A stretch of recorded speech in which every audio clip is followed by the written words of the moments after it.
Okay. As a University of Cincinnati athlete. So John Vincent played football for the University of Cincinnati Division I college football for 4 years? 5 years. 5 years, sorry, beg your pardon. Redshirt freshman for 5 years, recently graduated and is now applying to medical school, but has now been on both sides of the vision training train? Yeah, I guess so. Go ahead. So like Dr. Clark said, my background is in neurobiology. That's what I got my undergraduate degree in. And I played football at the Division I level at the University of Cincinnati for 5 years. And so Dr. Clark has been doing this vision training at UC for around 8 years now, maybe a little bit longer.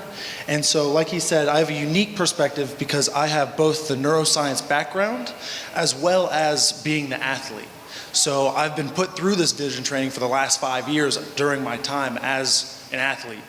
And I'm gonna speak quite frankly and honestly, the thing about a Division I athlete is we have a lot of things going on.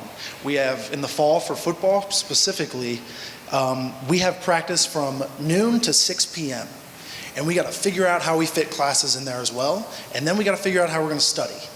So we have a lot on our plates at all times, plus meetings and film review, and we got to eat too because we got to keep our weight up. So giving us another task, in our mind, we see it as a task. But what we love is that the practicality of it is very easy to see. Is when we're, some of my best friends are the quarterbacks and O-line and, DBs and all of them. We're a brotherhood.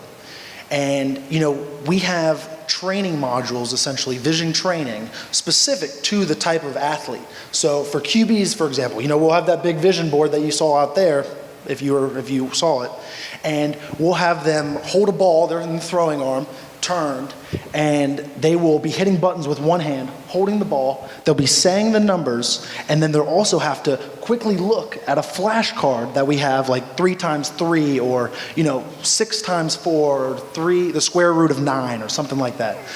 Something that has to invoke a little bit more thought into it. But think of the practicality of that. What does a QB have to do? They have to be scanning the field. They have to be mindful of what's coming this way.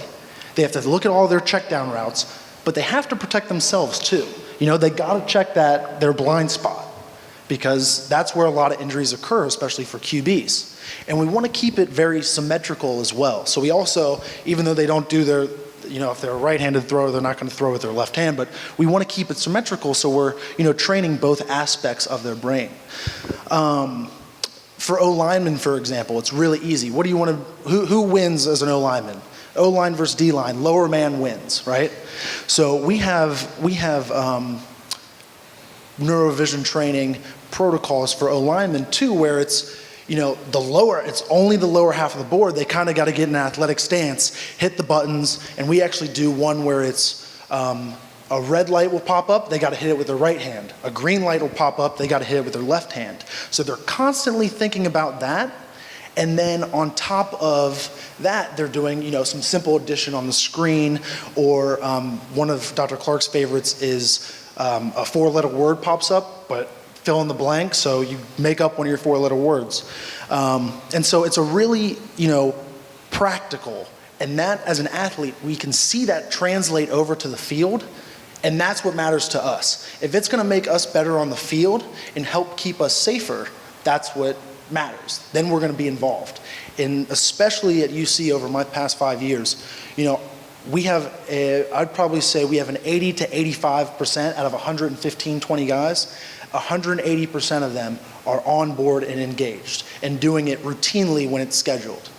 And like Dr. Clark said, it does take a village. So the whole athletic training staff, the medical team, coaches are on board, and that's what it takes. The academic people are on board as well. And I think, what was the GPA for the spring? I think it was a 3.11. Yeah, 3.11. That was a record for football ever.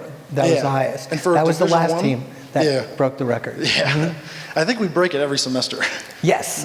But yeah, that's reassuring too as a parent, from a parent standpoint, on top of the safety of it to begin with, which is the most important thing.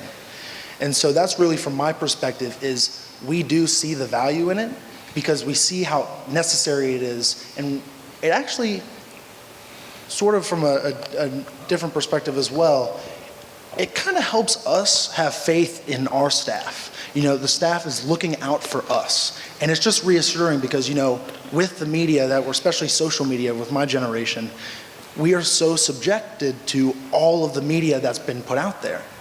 And it's just, with all the negativity surrounding sports right now, it's reassuring to have our medical team and our athletic trainers and coaches on board to help promote our safety. And so that's just reassuring. That's really my perspective that I've had over the last 5 years. Cool, thank you.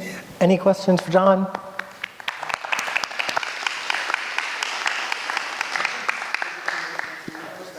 Yeah. How many concussions did you sustain in 5 years of college football? Me personally?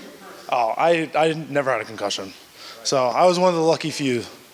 But yeah, so it was, you know, I have plenty of friends, O-linemen and running backs who have had, well, I guess not for us, but in high school, at least for me, there were some, a ton of the time.